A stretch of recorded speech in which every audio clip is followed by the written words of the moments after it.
പ്രിയമുള്ളവരെ, മണിപ്പൂരിൽ നിന്ന് വളരെ വേദനിപ്പിക്കുന്ന ഒരു വാർത്തയാണ് ഇപ്പോൾ എത്തിയിരിക്കുന്നത്. നമുക്കറിയാവുന്നതുപോലെ ഇന്ത്യൻ ഭരണഘടന നമുക്ക് അനുശാസിക്കുന്ന മഹത്തരമായ ഒരു സ്വാതന്ത്ര്യമുണ്ട്. ഏത് വിശ്വാസത്തെ നമുക്ക് ഉൾക്കൊള്ളുവാനും ആ വിശ്വാസത്തിൽ ഉറച്ചു നിൽക്കുവാനും ആ വിശ്വാസത്തെ പ്രഘോഷിക്കുവാനും അതിനെ പ്രാക്ടീസ് ചെയ്യുവാനുള്ള സ്വാതന്ത്ര്യം, അതിന്റെ മേലുള്ള ഒരു കടന്നുകയറ്റമാണ് ശ്രീ എൻ ബീരേൻ സിംഗ് ജിയുടെ നേതൃത്വത്തിലുള്ള BJP സർക്കാർ ഇപ്പോൾ മണിപ്പൂരിൽ ചെയ്തിരിക്കുന്നത്. ക്രിസ്തീയ വിശ്വാസത്തിന്റെ അടിസ്ഥാനമായിട്ടുള്ള യേശു ക്രിസ്തുവിന്റെ മരണ പുനരുത്ഥാനത്തെ ഓർമ്മിക്കുന്നതായിട്ടുള്ള ഗുഡ് ഫ്രൈഡേയും ഈസ്റ്റർ ഞായറാഴ്ചയും പ്രവൃത്തി ദിനമായിട്ട് അദ്ദേഹം ഉത്തരവ് പുറപ്പെടുവിച്ചിരിക്കുകയാണ്. അത് വലിയ ഒരു പ്രയാസം തന്നെയാണ് ക്രൈസ്തവ സമൂഹത്തിനുണ്ടാക്കിയിരിക്കുന്ന. മണിപ്പൂരിൽ ജനങ്ങൾ അതിനെതിരെ പ്രതിഷേധിക്കുന്നു. 45% കൂടുതലുള്ള ക്രൈസ്തവ സമൂഹം വസിക്കുന്ന മണിപ്പൂരിലെ ആ സംസ്ഥാനത്തിലെ BJP സർക്കാർ ഇങ്ങനെയാണ് ചെയ്തിരിക്കുന്നതെങ്കിൽ മറ്റുള്ള സംസ്ഥാനങ്ങളിലും ഇതിന് സമാനമായിട്ടുള്ള പ്രവർത്തനങ്ങളൊക്കെ നടക്കുന്നതിന് യാതൊരു തടസ്സവും ഉണ്ടാകുകയില്ല എന്നുള്ളതും കൂടെ ഈ സമയത്ത് ഓർപ്പിക്കട്ടെ.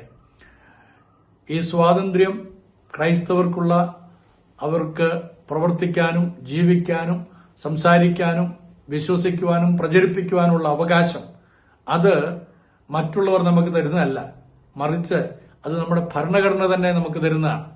അതിനെതിരെ ആര് പ്രവർത്തിച്ചാലും അത് നീചമായിട്ടുള്ള കാര്യമാണെന്നുള്ളതും കൂടെ ഓർപ്പിക്കട്ടെ. ക്രൈസ്തവ സമൂഹത്തെ ഉന്മൂലനം ചെയ്യുവാൻ, മണിപ്പൂരിലെ ക്രിസ്തീയ വിശ്വാസികളെ കൊന്നൊടുക്കുവാൻ, അവരുടെ ഭവനങ്ങൾ നശിപ്പിക്കുവാൻ, അവരുടെ ദേവാലയങ്ങൾ ഇല്ലാതെയാക്കുവാൻ ഒരുപാട് ശ്രമം കഴിഞ്ഞ ദിവസങ്ങളിലൊക്കെ നടന്നത് നാം കേൾക്കുകയും കാണുകയും അറിയുകയും അനുഭവിക്കുകയും ചെയ്തിട്ടുള്ളതാണ്. അതിന് വീണ്ടും തിരികൊളുത്തിക്കൊണ്ട്, കുറച്ചും കൂടെ തീ ആളിക്കത്തിച്ചുകൊണ്ട് ഇപ്പോൾ ഇതാ ഈ ഒരു പ്രഖ്യാപനം കൂടെ കൊണ്ടുവന്നിരിക്കുന്നു.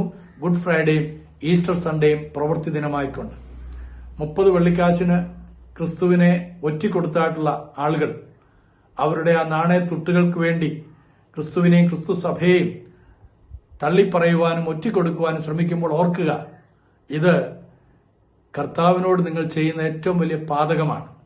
അതുകൊണ്ട് ക്രിസ്തീയ സഭ ഒന്നടങ്കം ഇപ്പോൾ ശ്രീ എൻ ബീരേൻ സിംഗിന്റെ ഭരണകൂടം നടപ്പിൽ വരുത്താൻ പോകുന്നതായിട്ടുള്ള ഈ നിയമത്തെ എതിർക്കുന്നു. ഞങ്ങൾ ഒരുമിച്ച് അതിനെതിരെ ശക്തമായി പ്രതികരിക്കുന്നു. കണ്ണു തുറന്ന് കാണുക, ചെവി തുറന്ന് കേൾക്കുക. ഞങ്ങൾ സ്വാതന്ത്ര്യത്തോടുകൂടെ ഞങ്ങളുടെ കർത്താവിനെ ആരാധിക്കാൻ തക്കവണ്ണമുള്ള സ്വാതന്ത്ര്യം ഞങ്ങൾക്ക് നൽകുക. Thank you very much.